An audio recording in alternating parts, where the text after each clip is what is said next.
Hey everyone, it's Cody Kaler with Windy Hollow Homestead, and tonight I'm making bone broth. So this week we processed all of our meat chickens, and I have all of their carcasses and stuff remaining, and I saved that on purpose because I want to make some yummy bone broth for our family to can for the winter time, really any time of year. So I want to show you what I did. I'm going to start this process tonight. I'm going to finish it tomorrow.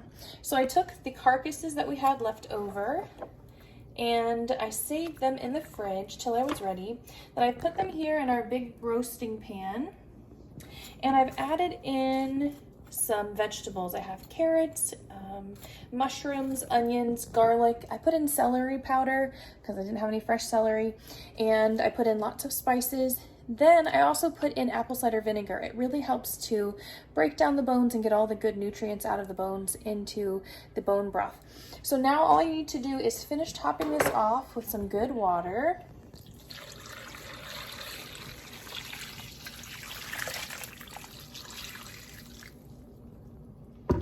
I'm gonna put the lid on this, and I'm gonna let it sit for at least 12 hours, and we're gonna check on it tomorrow morning.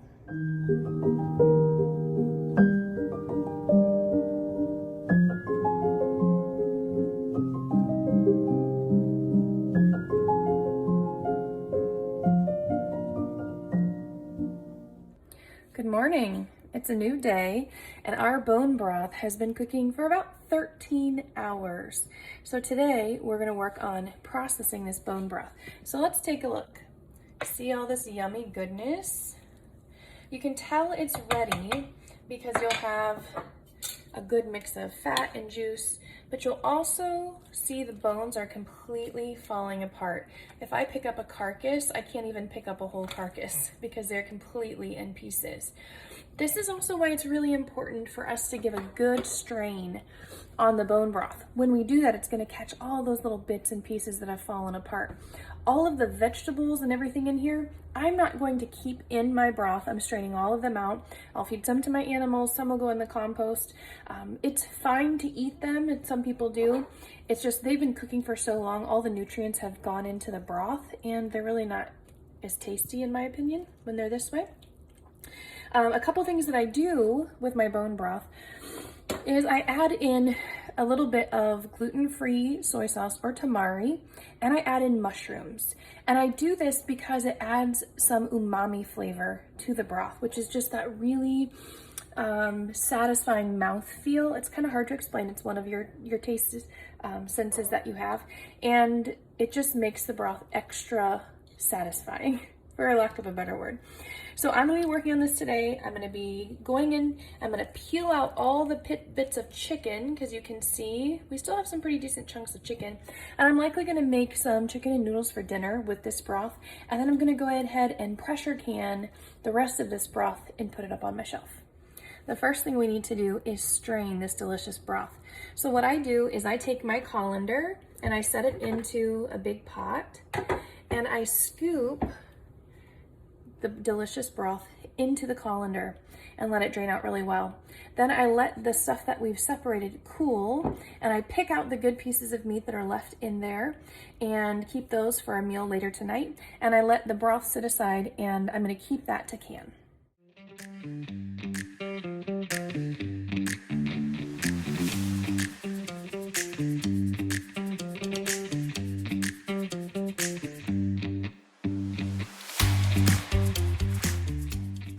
Okay, I got everything strained, and as you can see, I was left with 2 good-sized pots of broth and all of this to pick through. So I'm gonna let this cool for a little while first because it is blazing hot, and I don't want to burn my fingers. And then I'm gonna go pick through this and get out all the good bits of meat that are left over, and then separate the bones and the vegetables from that. Now, this is not the only way that I make bone broth. If I'm only doing 1 or 2 carcasses of a chicken, then I will use my pressure cooker and I will make a small batch of it. I also change it up. Sometimes I add in turmeric, sometimes I add in different spices or vegetables, just depending on my mood or what I have on hand. But this is really the easy, basic way to make a good bone broth. You can just sip this in a cup. It's very good for your intestinal health and for your immune system. You can add it into anything that you need chicken broth in. It's very versatile in general, and so we tend to use it a lot. And it's shelf stable when you use a pressure canner to can it. And so later today, I'm going to be pressure canning this to put up on my shelves. Okay, I finally got done picking through all of the bones and the vegetables and the meat. And I actually got a lot of meat. All of this meat came from the bone broth mixture. So that's a good bit of meat, and we've actually changed up our plan tonight. We're not gonna do chicken and noodles. I think I'm gonna do chicken pot pie because that's a favorite around here. Now, I still have my broth and it's cooling down, which is fine. You can scrape off the extra fat on the top before canning it, but I actually like to keep mine on there. I like the flavor that it adds, and we're not afraid of animal fat around here. So I am going to get everything cleaned up and get ready to put this in the pressure canner. All right, I've got all my canning stuff set up and we are ready to can all of this bone broth. I want to take a minute and tell you about this process, and then I'll kind of walk you through it. But first, I want to tell you about my canner. This is an all-American pressure canner, and it is from the early 1900s and is in excellent condition. So you will see it has a pressure gauge that tells you how much pressure is inside, and it has a pressure relief valve. This is the old style. You normally don't see this any longer, and I may get that switched out eventually, but it's still working right now. Every pressure canner is a little bit different. The different models have different features to them. I'm going to show you this one. This type has an interlocking lid, so when you put it on and you close it up, you turn down these knobs all the way around, and that holds the lid on top. Other kinds have a screw-on mechanism. With this one, there is no seal on the inside. So you can see this is all metal. And on the inside, it's all metal. So what that means is I don't have to worry about a seal keeping the air inside, the steam inside, when we're pressure canning. What I do have to do is make sure that this area is nicely greased and lubricated. So sometimes we take a little bit of oil. I like to just use my finger. And you just kind of run it around the inside of this rim. You can do the same thing to the lid, and you're just going to make sure that you coat the whole thing to ensure that you have a good seal. Now, on the inside, you're going to see we have a tray that keeps the jars off the bottom. And I have about a 1/2 inch of water in my pressure canner. One of the differences between a pressure canner and a water bath canner is you don't need very much water when you're pressure canning. When you're water bath canning, you need the water to come a full inch over the top of the jars. When you're pressure canning, you only need a little bit of water to create steam in the bottom of your pressure canner. Now let's look at some of the other things that you need. So here we have our broth, and it's coming up to a good simmer again in both pots. That's important because when we put it in the jars, we want it to be warm. If you have a cold jar and you put it into a hot pressure canner, it's gonna be more likely to break. We also need our jars. I have a combination of wide mouth and small mouth jars. You're gonna need a funnel and a ladle, and you're gonna need lids to fit your jars, and you need rings. People always get these confused and just say the whole thing is a lid. This is a lid and this is a ring, and they're two separate pieces, but you do need both of them. Then you also need a rag dipped in water or vinegar to clean the tops of the jars after you've filled them. You want to make sure that there's no fat residue on the top so that you get a really good seal. Okay, now we're going to start filling our jars. So I'm going to take my ladle and I'm going to scoop in the broth into my jars. Now remember, you can scoop off the excess fat when this is cooled before you reheat it if you want, but I leave it on mine. I don't like to take it off. You want to make sure your jars are clean and warm. Look at that beautiful color. This broth is going to be so good. You want to leave about 1 inch of head space, and on a canning jar, 1 inch of head space ends up being right to the bottom of the neck. Next, we're going to wipe off the top of the jar. We're going to apply our lid, and then we're going to screw on our ring. And these are ready to go into the canner. You just want to do finger tight, don't go super tight on there. Okay, now we're going to fill the rest of the jars and get them ready to go in the canner.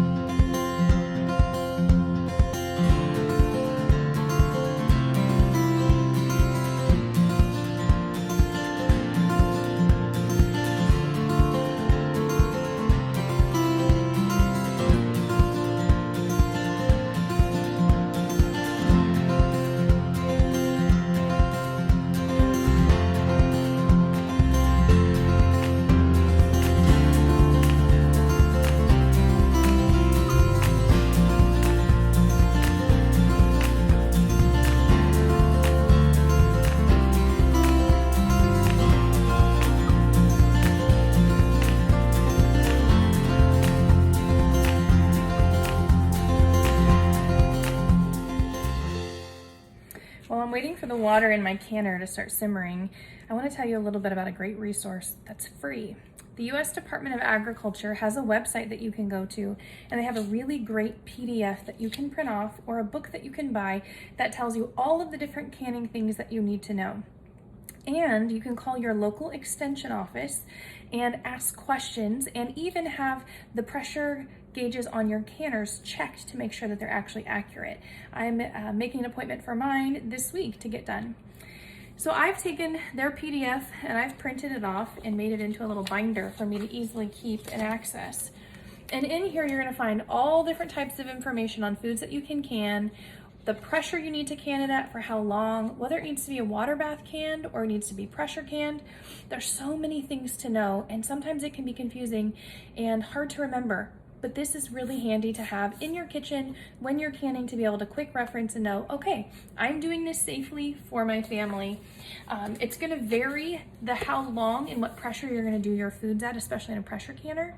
And in my area, I'm gonna be giving you the times and the pressures from my area. I live in Ohio, and so for my altitude, this is what I'm supposed to be doing for my area. But please always check to make sure that you're canning the right pressure and time for your altitude. Okay, now my water is ready to go. It has a little boil to it. So we're gonna get started putting in the jars. And one really handy tool is this jar grabber. You wanna use it with the little rolly knobs at the top and the plastic coated section at the bottom. And this is really handy to take jars out, but it's also nice in a deep pressure canner to put the jars in, because as you can see, it's really hot, there's lots of steam, and we don't want to get burnt in this process. So you're going to carefully lower in your jars, making sure that they're on some type of tray on the bottom, and they're not sitting directly on the bottom of the pressure canner.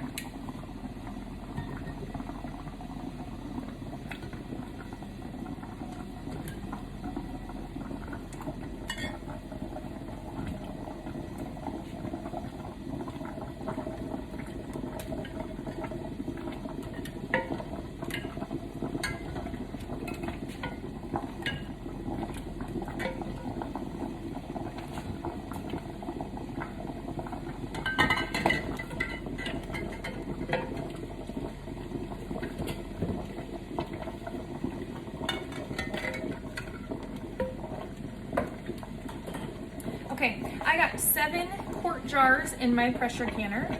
Now I'm gonna go ahead and put on the lid. On mine it has an arrow with a line so that you know that you've lined it up properly. And then you go ahead and turn it on, turn it tight. Then with this type of pressure canner, you're gonna take opposite sides and you're going to screw them down at the same time. You wanna make sure that you're applying even pressure all the way around the canner.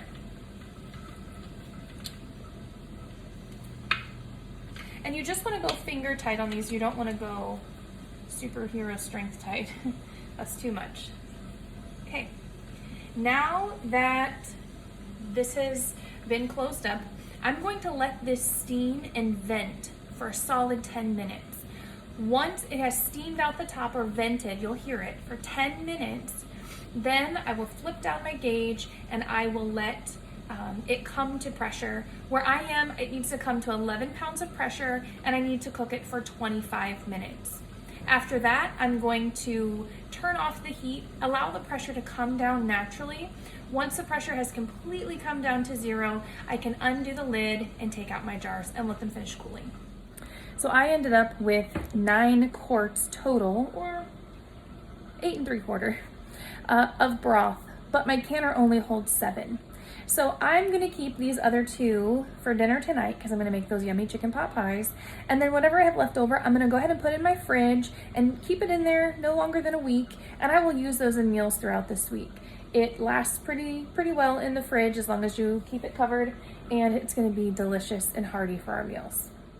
Another thing I wanted to mention, because I'm sure somebody's probably gonna point it out. I am canning on a glass-topped stove. Oh no.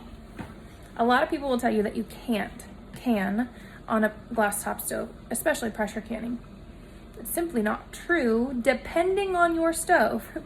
So I've been canning on this stove for years, and I canned on a glass-top stove before this one for years, and I've never had a problem. However, I do certain things to make sure that I can safely can on a glass-top stove. That includes making sure that my canner is not overly full, and I don't double stack my canner on the stove. This type of canner comes with 2 rings. So if you have smaller jelly-sized jars or pint-sized jars, you can stack them and do 2. That makes the canner really heavy, and that is not good to do on a glass-top stove. So I don't usually ever do a double stack on my glass-top stove. I only can in a single row, and I just am smart with it and I pay attention. If you're not comfortable canning on a glass-top stove, or your stove in particular says do not can on this type of stove, then don't do it. Use common sense, right? Follow your gut, do what you think is best for your family. This has been working for a long time for mine, so I'm just gonna stick to it. I also water bath can on here with no problem, but again, it's very heavy because you have to put so much water in it. And so I tend to water bath can mostly jelly-sized jars or pint-sized jars, and I don't often do bigger jars like a quart size. The only time I do quart size is when I'm making applesauce, and I just go with it then, and we've never had a problem so far. Okay, if you listen, you can hear the steam coming out of this, but it's not really venting yet. It's starting to get a little bit louder. Once it really is steaming out the top, that is when you set your 10-minute timer, not when you close the lid, because it needs to build up that steam inside to really get it to where it needs to be. So this will get louder and louder. When it gets to a certain point when you really can tell the steam's coming out, that's when you start your clock for 10 minutes. After that 10 minutes, then you allow it to get up to the pressure that it needs to be once you flip it down on mine, and you will start your timer for the actual processing time then. The pressure canner is done, and now it's time to remove the jars and put them on a towel on the counter. So I'm going to use my tool to grab them out. It's really important that you lift straight up and sit them over. Now we're going to let them sit there and cool for at least 12 hours, hopefully 12 to 24. Then we're going to check them for a seal. We're going to unscrew the ring, and we're going to make sure that the lid is firmly attached and that it is sealed properly. Anything that doesn't seal, you need to put in the fridge and use pretty quickly. And those that are sealed, you can put on the shelf or in your cabinet and keep for another day. Thanks for watching my tutorial on making chicken bone broth. If you like this video, please be sure to click like and subscribe to our channel for more similar content.